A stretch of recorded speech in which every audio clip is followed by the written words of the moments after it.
so much for being here today. My name is Rosenberg. I am Texas Fruitarian on Facebook, Instagram, and YouTube.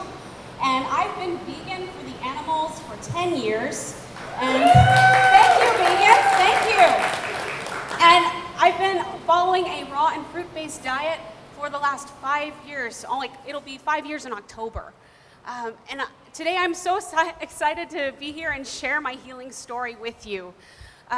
There will be a quick Q&A at the end of the presentation, and so if you have a question, please hold it until the end, and I will hopefully answer them all. Without further ado, healing with fruits. My healing story includes multiple sclerosis, Hashimoto's hypothyroidism, hypoglycemia, prediabetes type 2, high blood pressure, high cholesterol, hypertension, acid reflux, acne, teen and adult, alcoholism and drug abuse, depression, anxiety, panic attacks, PTSD, insomnia, violent nightmares, night terrors, narcolepsy, yeah, seriously, obstructive sleep apnea, pansinusitis, benzo withdrawal, and obesity. By show of hands, have you or anyone you've ever known been affected by any of these conditions or diseases? Oh yeah, so this is like totally irrelevant. Yikes. Okay, so I'm so glad you're here. And also just a fair warning, due to narcolepsy, I am the only one here who's allowed to fall asleep in the middle of my own presentation. And I will warn you that triggers for narcolepsy may include speaking publicly for the very first time ever. Yeah, it's my first time. Thank you. Okay, let's get right into this because this is super relevant stuff for a lot of people here. And I would like to dedicate myself and this presentation to you and all those suffering and fighting for answers, as well as to their caregivers, advocates, and supporters. Thank you. This is me at 30 years old. I had been vegan for 5.5 years for the animals by this point. I had been eating more fresh fruits and veggies than ever before. I lost function over the left side of my body, and I was diagnosed with multiple sclerosis. How did this happen? Let's play a quick game. For each listed factor, let's say yes, this is greater than 50% in our control, or no, this is mostly not in our control. This is just your opinion. There's no right or wrong, so just shout it out. So disease-influencing factors, pre-existing genetic lottery, the DNA that you are hard-coded with at birth. No? Do you have control over that? No? Epigenetics, modifications of genetic expressions, you know, the genes that you can like turn on and off with your lifestyle. Do you have control over that? Yeah, cool. Your environment, the place, the location on the planet that you are born on, can you control how much sunlight you're getting, the weather, the pollution, the air quality? Can you control any of that? Maybe as an adult you could move, but like as a kid you can't do anything about that, right? Yeah, no. Social influences, upbringing, peer pressure, traditions. So, you know, like you have Thanksgiving turkey, and that's like a tradition, and you are ingrained with that at an early age. Can you control those influences that you're brought up with? No. Emotional traumas, family tragedies, abuse, PTSD, you know, the terrible stuff that can happen to you. Can you control all that? No. Adaptation and coping mechanisms, learned behaviors. Perhaps as a child, you might become extremely introverted as a coping mechanism, maybe not speak. Can you control how you respond when you are not old enough to be emotionally processing those things very healthfully? Not really, no. Diet, fitness, and lifestyle, what you choose as an adult, can you control that? Yeah? Who said no? You know that saying, it's not diabetes, heart disease, and obesity run in your family, it's that no one runs in your family. That's pretty accusatory, right? But, I mean, there could be some truth to that. So, every story has a beginning, and mine began on February 20th of 1984. Yeah, I'm a Pisces. I always loved animals from a very early age. I grew up on a farm in Dobbin, Texas, which is north of the Houston area. Nearly all of my kid pictures include me loving on animals. Animals were my automatic best friends. Didn't matter what form they came in. So here's a timeline of how all of this ended with multiple sclerosis and disability. Oh, spoiler alert, I'm fine, by the way. So the first decade of my life, my parents began a decade-long ugly divorce battle from the age of 6 years old. I moved from the farm to the city with my mother. I changed schools mid-year during the first grade, and I had visitations with my father on the farm every other weekend. Of course, I was automatically hit with depression, anxiety, and panic attacks. I had violent nightmares, hallucinations, insomnia, psychological evaluations, aptitude testing from 6 to 12 years old, because, I mean, that stuff is kind of traumatic for a child. I started getting chronic hypoglycemia by the 5th grade. I actually had to take glucose packets in my backpack to school, just so I would, not go too low and crash. I was pre-diabetic. I was told that by the doctors that I would need to medicate for the rest of my life once I reached full-fledged type 2 diabetes. I was only 11 years old. This is really my physical growth that I want you to see, the physical changes between about 6 to 12 years old. I was definitely becoming a little more unhealthy. Yeah, I looked like a typical kid in the beginning, but I started to become overweight, and I was, I wasn't doing all the healthy things that normal kids get to do because of my circumstances. My diet and lifestyle for the first decade of my life, it was a lot of junk food. McDonald's, Burger King, all that stuff, you name it. Frozen dinners, Hot Pockets, like all the 80s and 90s brands. Lunchables. I ate a lot of canned veggies with salt, instant soups. Of course, milk, chocolate milk, and all the flavored fruit juices with like 0% juice that are just like so bad for your health. I was more physically active while at the farm, but visits with my father became more rare towards the end. I rode my bike sometimes with my mother, but was mostly sedentary and watched a lot of TV due to depression. And I hated eating animals. I grew up on a farm. They were my friends. I didn't want to eat them, but I was told and I believed. My mother was a registered nurse, and so I thought this was pretty credible information, that I would get sick and die if I didn't eat enough protein coming from animal products. These are images just from my childhood that I felt really hit how I felt inside during this time. I was always trying to pet the fish also. I was always trying to connect with them. Mother marries stepdad number one. My father marries stepmother. I testified against my own father in a court of law at the age of 11 years old. I had no contact with my father at all for the next 18 years of my life. I was molested by a step relative and gaslighted by my mother from the ages of 10 to 12.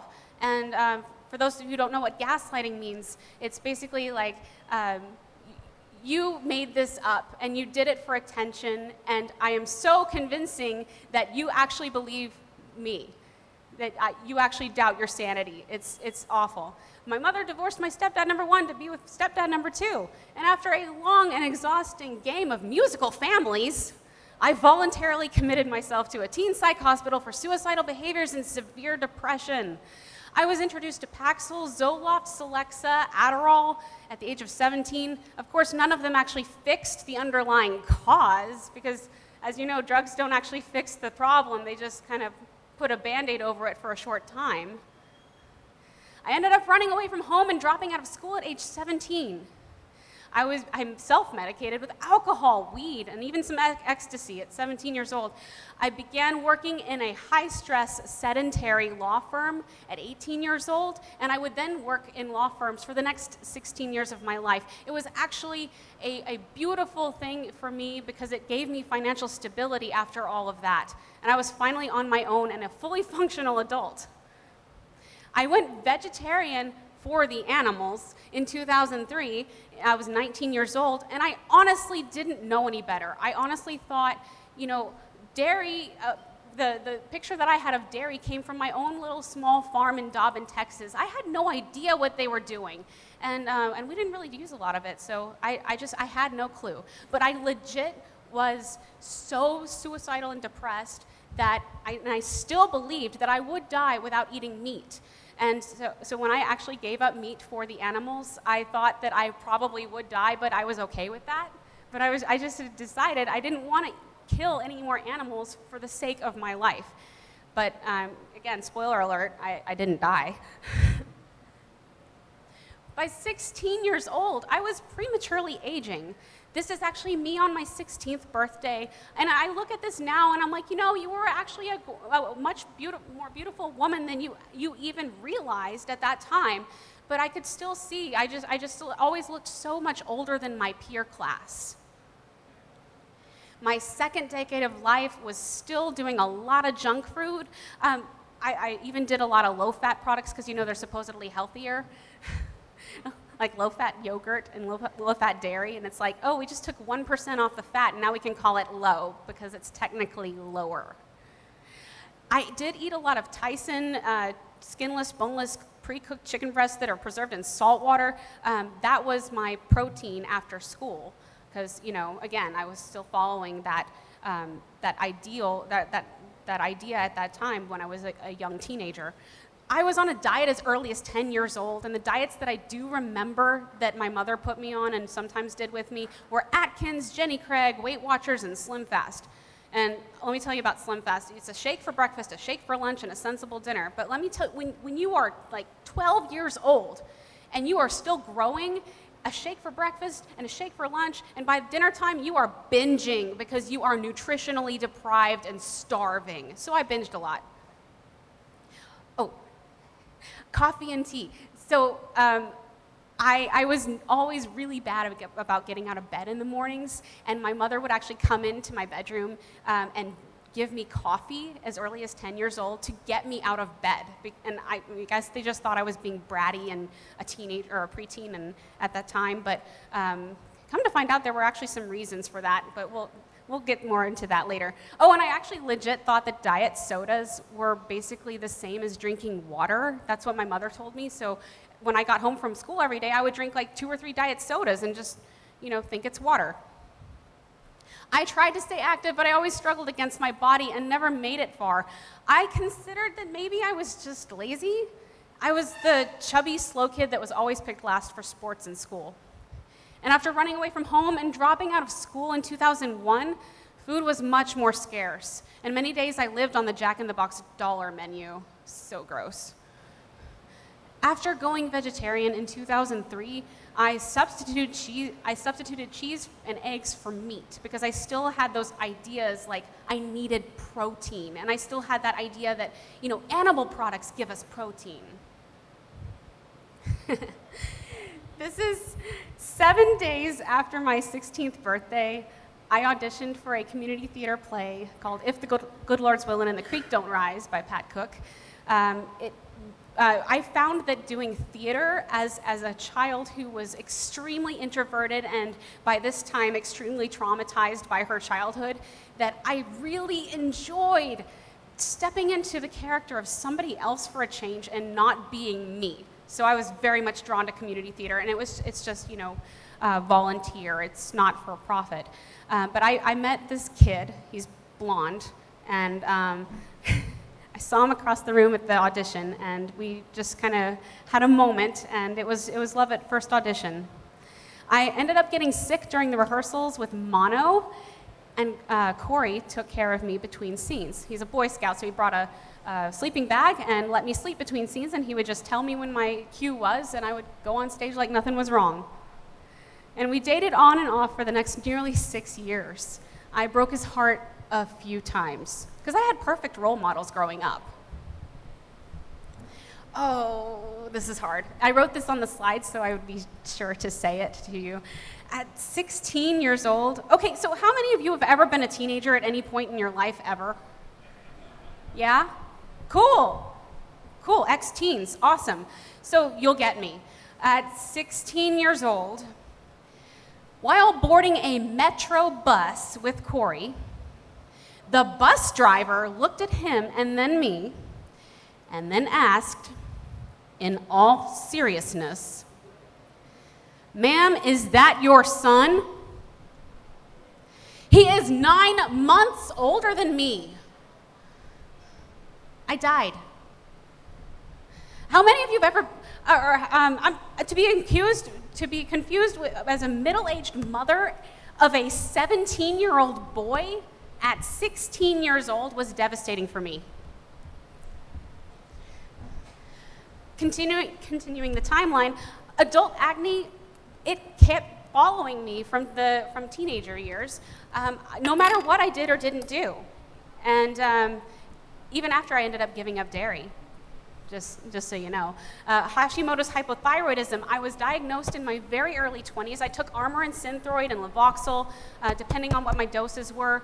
I ended up, if I didn't take my correct drugs or dosages, I would be a zombie. It was just walking dead. I couldn't function. It was brain fog. It was awful. And then I got married to an unemployed 22-year-old named Adam at 23 years old. And Adam would want me to tell you that in his defense, I was the one who said he shouldn't look for another job because he was going to be a world-famous writer in a year. And that probably led to high blood pressure, high cholesterol, and hypertension because that stuff just kind of doesn't work out the way we usually expect. I went vegan for the animals, finally, after reading Skinny Bitch, great book, by the way, at 25. I ended up having debilitating depression, anxiety, and panic attacks and insomnia. But I mean, I guess I go figure, like when you go vegan, you get kind of sad about the past sins of your life. So I figured that was kind of normal.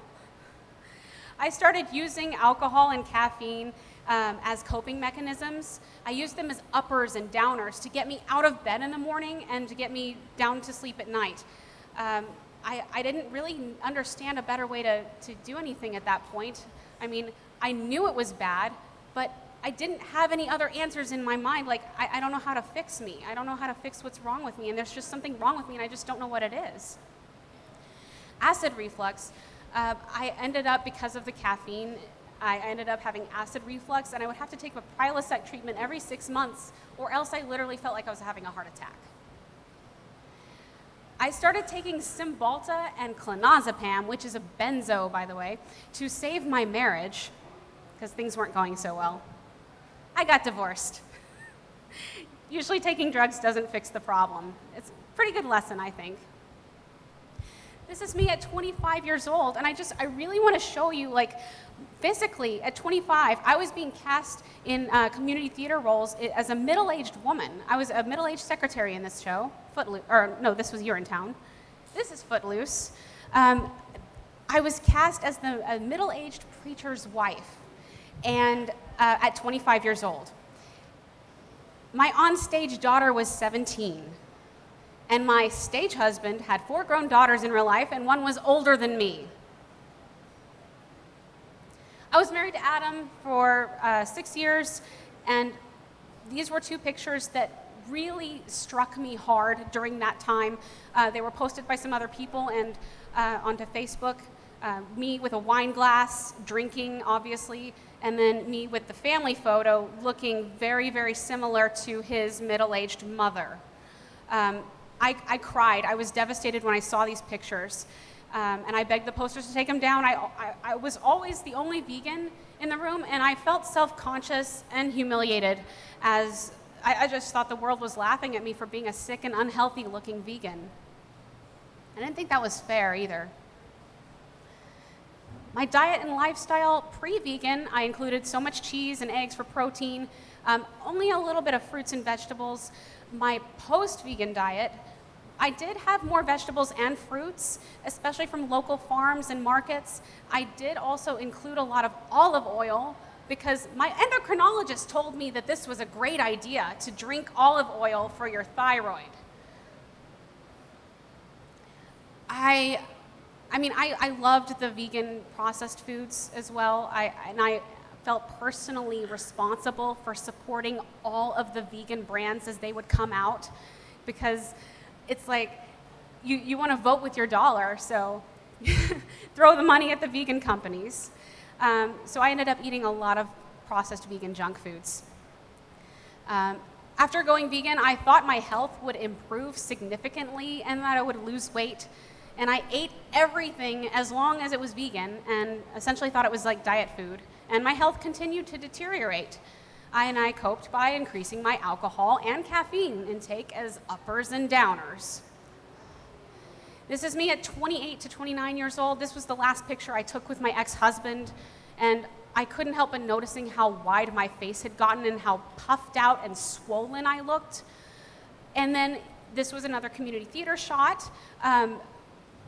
I'm sure that was just a very unflattering costume, but I couldn't help but noticing how wide I had gotten. My body was physically just so much wider.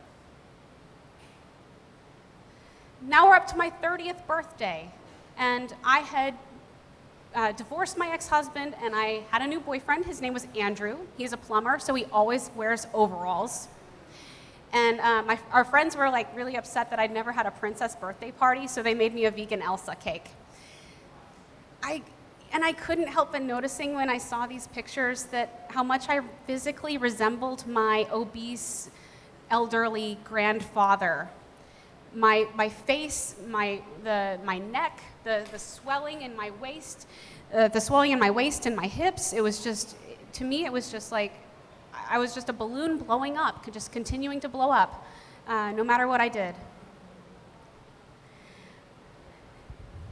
So shortly after my 30th birthday that you just saw, I decided to take my health a little more seriously. I decided to get it together, that I would take some before pictures and really look at my body and track my progress.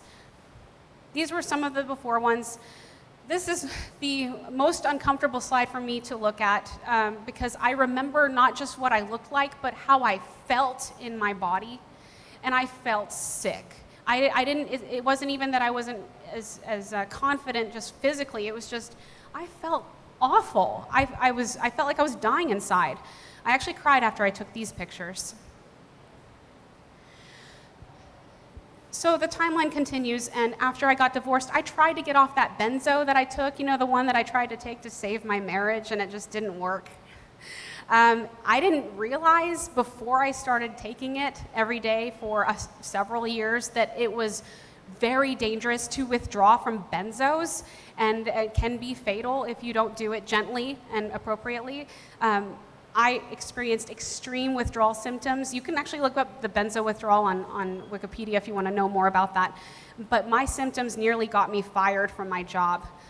Fortunately, I managed to get it together, though. I mean, it took 6 months, though. Obesity was going crazy. I was over 200 pounds. I was fluctuating up and down over 200 pounds. I was trying to lose weight with Beachbody and Shakeology, but it just kept getting worse. And finally, on September 8th of 2014, I went to the hospital after losing function over the left side of my body. And they initially thought that I had a stroke, but later ruled it out and diagnosed me with definitive multiple sclerosis. My oligoclonal bands and my spinal tap were off the charts, and my MRI showed numerous brain lesions. The myelin sheath protecting my neurons had been destroyed. I argued with the nurses that I was only 30 years old and had been vegan for 5.5 years, and that vegans don't get strokes or serious diseases. This was a hard pill for me to swallow, and I stayed in the hospital for 4 days. This was my wake-up call. I quit alcohol and caffeine at the hospital and vowed to eat even healthier than ever before. I needed to learn healthier ways to cope with debilitating depression and chronic fatigue, and I began looking more seriously at raw diets while in the hospital. So now I've caught you up to 30 years old, and this was awful. But it was caused by a perfect storm. And I think it's important to recognize the stuff that we have in our power and control and the stuff that we don't. It helps to be able to forgive our past and to move forward with our present and make conscious choices that can help us in the future. This was my actual Facebook post on the day that I ended up in the hospital. If you have to go to the hospital, this is the best view ever. Also, I'm in the hospital. I refuse to let anybody take a picture of me, and I really do regret it to this day. This was the only picture that I have from the hospital, and that was my boyfriend at the time, Andrew, sleeping in my bed after working all day and then going home to take care of my animals and then joining me back at the hospital. And Andrew and I did eventually break up romantically, but he continued to live with me and stayed with me to take care of me during this horrible time in my life, and I'm always going to be grateful for him. And he still calls me every other day just to check on me. Really cool guy.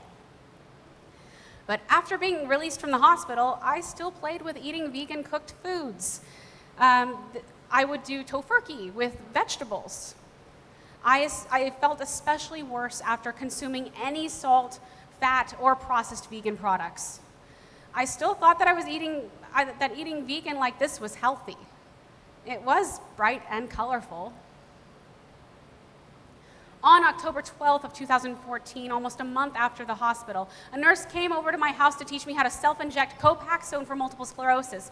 My injection gun was faulty, and I was actually going into the muscle tissue instead of the adipose, so it was like excruciating pain instead of just a little pinprick.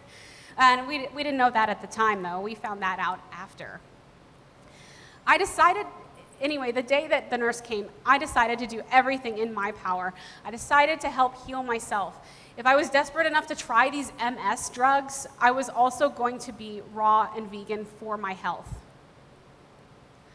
I always thought raw vegans and fruitarians were odd, but there were so many healing stories about people going raw and reversing all sorts of diseases, and I figured, why not try it?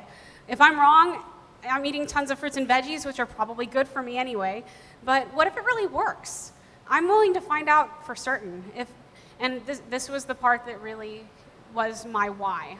If MS takes me down, I want to be able to say that I tried everything. Yes, everything, even going raw. The raw journey begins on the first day, or this is actually the day before. I've made a decision. Tomorrow is going to be my first 100% fully raw vegan anniversary, and it's a good day for an anniversary, 10, 12, 14. Transitioning to fully raw would be so much easier if I actually had a sweet tooth.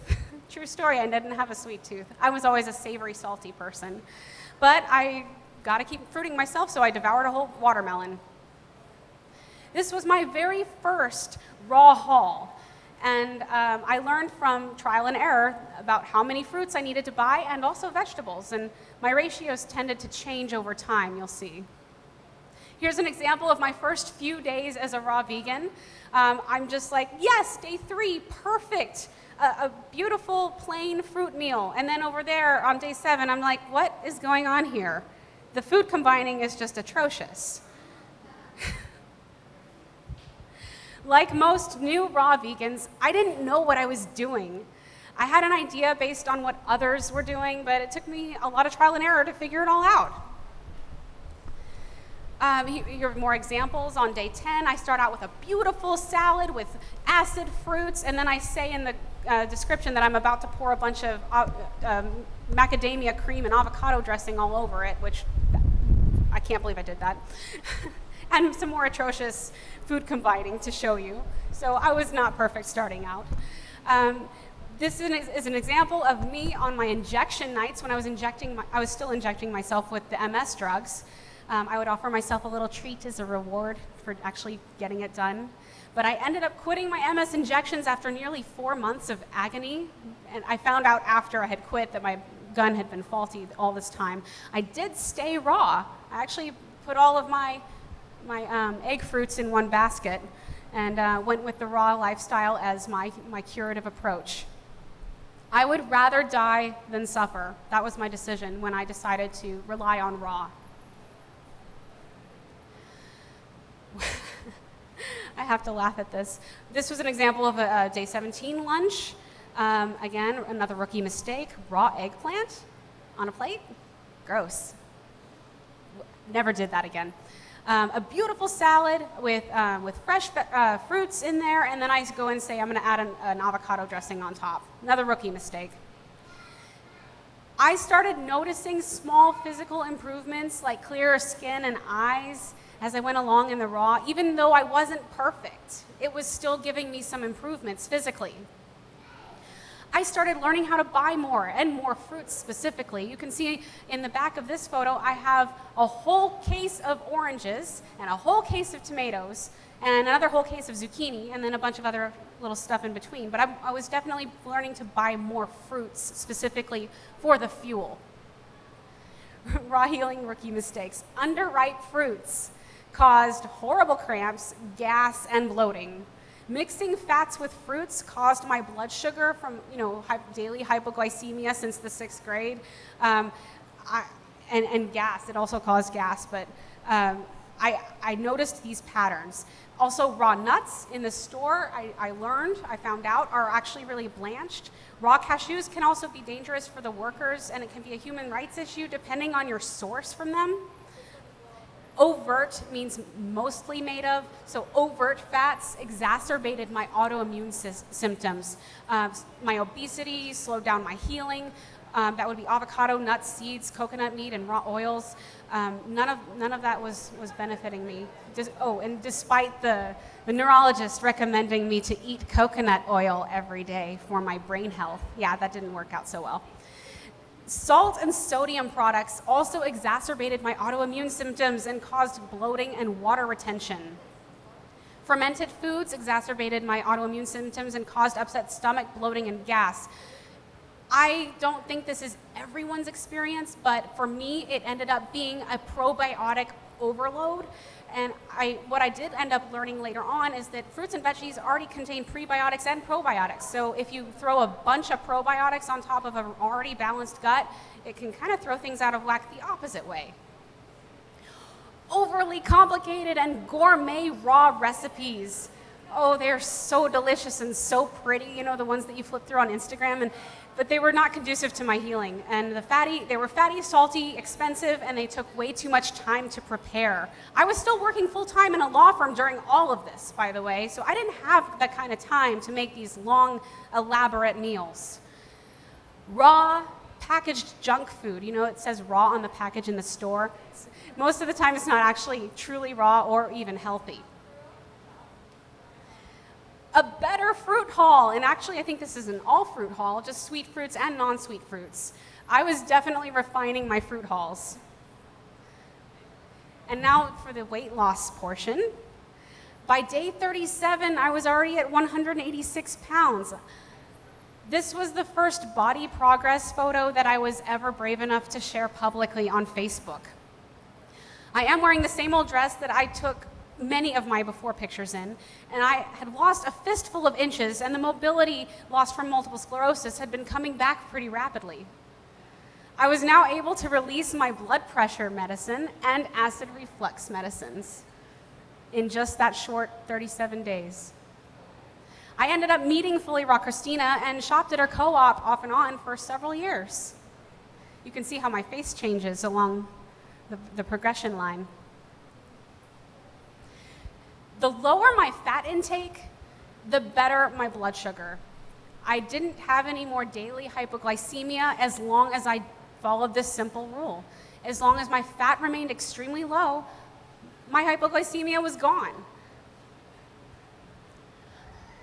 Raw day 101, I hit 176 pounds, and by 147, I hit 166 pounds. I tried to use the same blue dress so you could kind of see. By this time, I was actually believing it. Like, at first, I wasn't sure if it would work, and by this point, I was like, okay, I should probably stay somewhat consistent on my body progress pictures, just to see. That's my cat, Misty. My fruit hauls started becoming a little more epic. I started buying a lot more fruits by the case. My weight loss continued, and by day 495, I was 138 pounds. It took approximately 1.5 years to lose 80 pounds, my first 80 pounds, and feel like I was finally taking my body and my health back. The shirt says it will hurt. It will take time. It will require dedication. It will require willpower. You will need to make healthy decisions. It will require sacrifice. You will need to push your body to its max. There will be temptation, but I promise, once you reach your goal, it's worth it. That sort of became my motto. A visual representation of my face progress. I feel like my face now looks more youthful than it did at even 16 years old. Raw healing lessons. If I didn't eat enough calories from fruits, I didn't feel well. I didn't have my energy. The more I avoided all overt fats and salt and sodium products, the better I felt, the fewer autoimmune symptoms I had, and the faster my healing and the weight loss progressed. Autoimmune symptoms seem to be directly affected by inflammation levels, and this diet kept my inflammation as low as possible. Going raw and fruit-based and learning to avoid all overt fats, salt, and processed foods also forced me to face my emotional healing head on. There was nowhere to hide anymore, no more using drugs, alcohol, food to cope with any of my emotions. I became literally raw. When stuff came up, I had to feel it fully.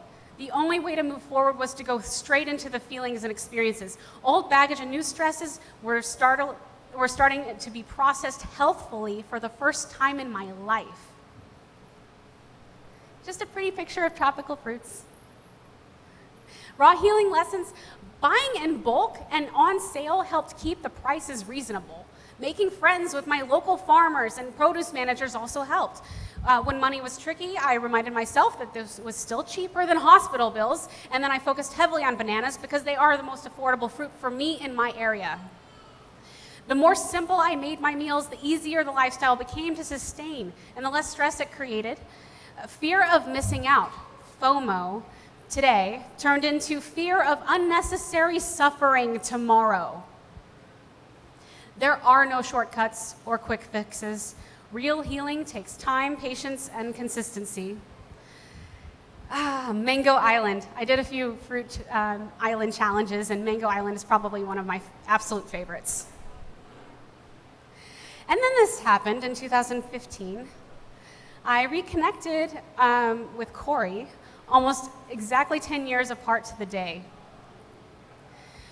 I began releasing all of my medications, and since the first MS episode, I never had another one yet, since, ever. I did several water fasts. They were about 3 to 14 days for healing purposes, and I struggled with the refeedings, and I felt that the longer fasts could cause more harm to my gut microbiome than they were really worth. I tried to stick with the small ones if I ever did it, and kept it pretty responsible. On May 9th of 2016, I ended up stopping all of my thyroid medications. They were the last medication that I ended up dropping. Due to my raw vegan healing progress, I had been forced to taper down all of my medications. Lastly, my thyroid medications due to the over-medication symptoms. I did not force myself to taper down any medications. I went by over-medication symptoms and also blood work. I did not expect this to happen. I was shocked. Autoimmune diseases are supposed to be incurable. It turned me into a raw is magical and can cure everything advocate, and I was thriving without meds. It was a dream come true. 2 years, raw healing results. I was down 132 pounds. I felt very confident. I wore a bikini for the first time ever in my life and felt pretty good about it. I finally had control over my health, so we did theater again in 2017. This is Bonhoeffer's Cost by Mary Ruth Clark at Agape Theater. Corey played Dietrich Bonhoeffer, who's like 34 to 36 during this show, and I played Maria, Dietrich's fiance, who was 18 to 20 years old during this show. I was 33, playing like almost half my age. And that's a total role reversal from earlier in my life when I was playing twice my age, middle-aged women. Take that, Metro bus driver. At our friend's wedding in 2017, eating watermelons, I became ordained online and officiated their ceremony. There were fruit looks to have and fruity friends to be made. And there were fruits to taste, share, capture, and appreciate. Vegan activism and animal rights awareness, I was able to participate in, and finally, I was finally well enough. And everything was awesome, and thanks to changing my diet, and we all lived happily ever after. Or so we thought. March of 2019, I'm saying like this year, I'm 35 years old. I'm starting to gain weight. I'm 152 pounds. My body was definitely getting bigger, but I was also lifting heavy weights in the gym regularly. I was trying to lean out and gain muscles. I noticed that I wasn't losing body fat anymore, and it actually seemed like I was getting fatter. Muscle building and strength training were extremely slow, considering how hard I worked and how consistent I was with my diet. On top of that, I was growing more fatigued, and I felt like I was becoming a zombie again. Getting out of bed became extremely difficult. Was my consistent raw fruit-based diet of 4.5 years suddenly making me deficient and sick? Legit question I had to ask. Timeline. Nightmares and insomnia came back, getting worse. Rapid weight gain, severe brain fog, depression, and vertigo. I found a local vegan doctor, a medical doctor, and did blood work. Found out that my calcium, iron, protein, fasting glucose, and A1C were all beautifully normal. Yay. But my thyroid was too low. Also, cholesterol and high blood pressure. Like, that's so weird. Why would that happen to a raw vegan fruitarian who doesn't do the gourmet stuff, the overt fats and the salt? How is this possible? I started collapsing in the gym. I fell asleep briefly while driving. They call that a micro sleep. I was unable to get out of bed most days. I call it full-on zombie mode, if you ever watch iZombie. This was just April to June, of like very recent. And I was very open and honest about all of my health problems, and non-vegans blamed veganism. Some recommended going raw carnivore. Vegans blamed raw fruitarianism, as it is considered to be extreme even among vegans. Raw vegans claimed I just needed celery juice and positive thinking. Fruitarians claimed that I just needed to water fast more and take magical healing herbs. Everyone on the internet was an expert, and white coats were all evil. So what did I do? I got a CT scan. This is my actual skull. I also got several sleep studies done. This is Corey being a very supportive person in between one of my sleep studies. As it turns out, my jaw width from first molar to first molar is 38, or the normal jaw width is between 38 and 42, but mine is 31. And the oropharyngeal, or airway, is normal is between 10 and 12, and mine is 6.5. So I have like less than half of the airway capacity of normal. 2 CT scans, 2 sleep studies, and 2 nasal endoscopies later, I was diagnosed with pansinusitis, deviated septum, and deformed upper airways, obstructive sleep apnea, moderate, that's the lower airways, that's when your throat is too small, and narcolepsy, which is a neurological condition, also considered incurable. It's a lack of the specific brain chemicals that are necessary to get into the deeper restorative sleep. So lack of breathing, sleeping caused my cortisol levels to skyrocket, causing the thyroid, cholesterol, blood pressure, and weight gain to spiral out of control. Hey, at least we found out there was an underlying reason for all of this. I have been battling these genetic structural issues my whole life. My body has always adapted to survive up until recently, until it just couldn't anymore. My vegan and plant-based doctors credit my long-term healthy whole food plant-based lifestyle for surviving this long, as these problems can be dangerous and even fatal. They embrace lifestyle changes as treatment and as treatment support. And after losing total faith in the medical industry after MS, working with the team of plant-based doctors actually restored my confidence in them. And plantbaseddoctors.org if you want to find one in your local area. This was me on July 1st of this year. I was awake during the entire sinus surgery that I had to correct my upper airways. And after getting my stitches out on the 5th, 4 days post-op, my ENT removed the stitches and performed my first post-op sinus cleaning, which is normally done at 7 to 10 days post-op. Despite all, I was healing like mega rapidly.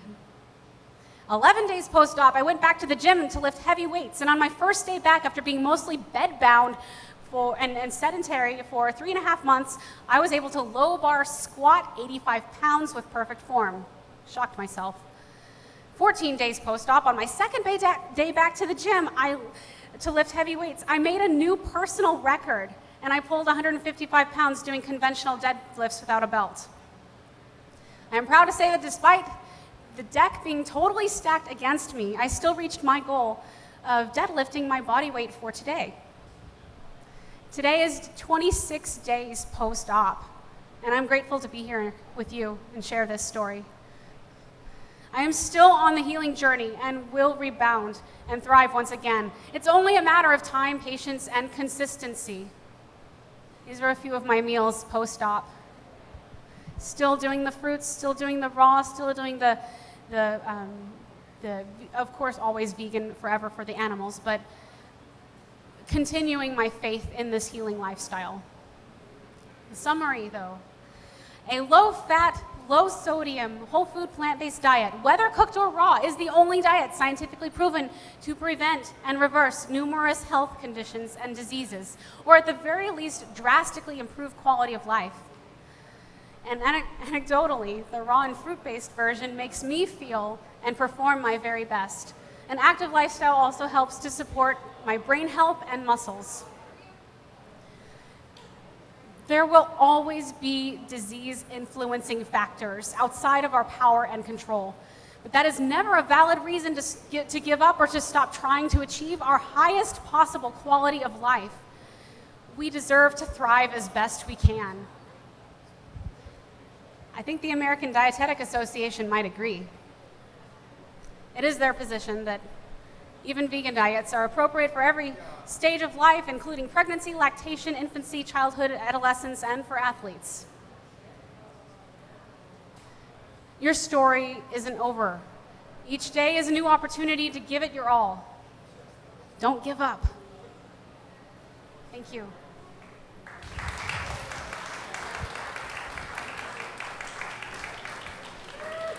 Thank you. I tried to give you enough time for Q&A. Does anybody have any questions?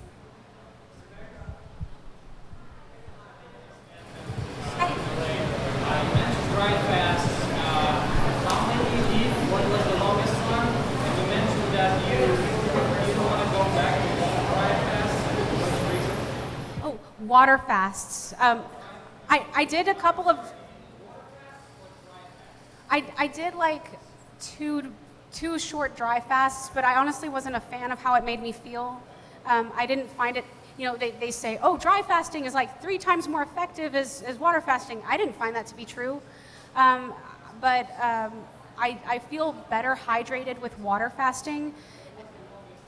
14 days. 3 days? I think it was 3 days? Yeah. I don't do it very frequently anymore. I honestly, I tend to lean more towards the intermittent fasting nowadays. The water fasting is actually very helpful for the autoimmune symptoms, and I tend not to have them very strongly anymore. So I don't find a compulsion or a need. Like when I was regaining the function of the left side of my body especially, for example, if I had a meal that was extra high in like overt fats or salt, the following day I might not be able to walk very well. And like that was very early on in my healing journey. And so a water fast would help get me back on track. It would help like rapidly reduce the inflammation, get everything cleansed out. And so even just like a 2 to 3 day water fast helped to get my autoimmune symptoms back on track to where they were more manageable. But for me, it was more about the like getting back to a functioning state, and then from there, I would allow the fruit-based diet with greens and as well some vegetables to continue my healing journey. Because I did feel like as long as I behaved without the gourmet stuff, that like I was healing just fine on my own. I didn't need to force it to happen sooner than it was ready to.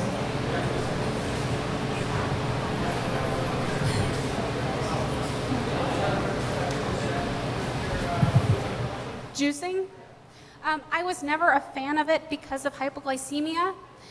When you remove the fiber from the fruits especially, but also the vegetables, but I mean, when you're taking out fiber, you are speeding up the rate at which the sugar is absorbing into the cells. So if you suffer from a history of hypoglycemia or prediabetes or any of that, juicing is actually not so advisable. You do want the fiber to help aid that slower digestion rate. So I don't know if that's necessarily true for everybody, but that's definitely true for me coming from the hypoglycemia and the prediabetes. In terms of physical strength, you mentioned that you've done exercises that you do for strength. Yeah, strength training. Yeah, weightlifting. Do you do weightlifting for that? Yes, I love weightlifting. And how do you find weightlifting is affected by time of the day and type of fruits or veggies that you eat? How the fruits and veggies affect my weightlifting? How do you feel? How do I feel? The weightlifting capacity, your strength, your energy lifting capacity is affected by the time of the day. The time of the day. The time of the day and the fruits or vegetables that you eat. Okay, well, I like to use, whenever I lift, I'm usually lifting about midday.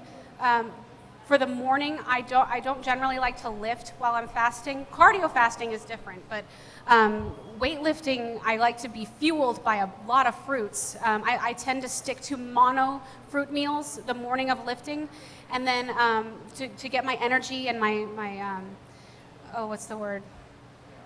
The glycogen. Like get my glycogen stores up, and I feel very strong and clean and smooth in my lifting. And then after I lift, I would have like more vegetables if I do have them that day. But I like to use the fruit for the fuel, and I like to keep it as simple and clean and easy on the digestion as possible, because I don't want to have a lot of digestion going on. I want it to be very simple and streamlined. And then after I lift, I can do any of the fun stuff if I want, like more pretty salads and stuff.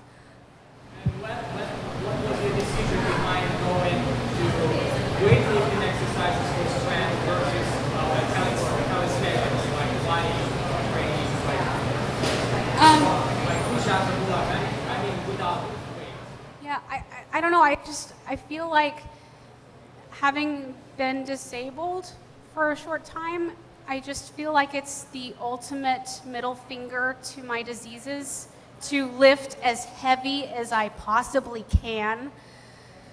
And like it's empowering for me, and I love that feeling to be like, getting my deadlift on and being like, yeah, take that, MS. So, yeah.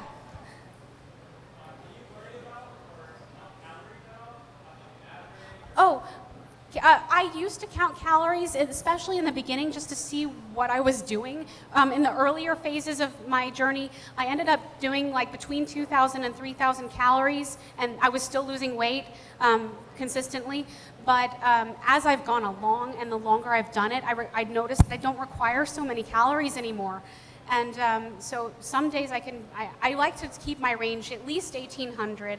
But I usually go between 18 to 2,300 whenever I do count. I don't count every day, but a lot of times some people that I like to help with, I have a group on Facebook. It's called the Raw Vegan Fruit-Based Challenge and Support Group. If you're not already a member, you can join. But for helping newbies transition and doing little mini challenges, little 3-day challenges and things like that, I do count my calories to show that as an example of what I would do. So I'll do like sample days, and so whenever I do count nowadays, it's just much lower than it used to be. Yeah. Cool.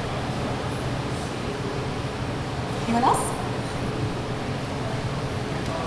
Sweet fruits versus non-sweet. Sweet fruits and non-sweet fruits.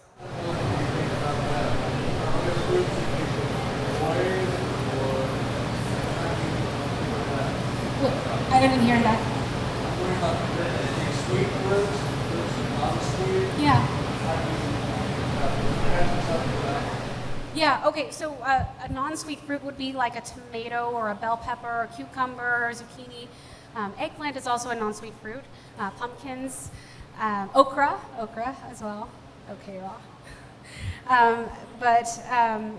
I enjoy eating non-sweet fruits as well as sweet fruits.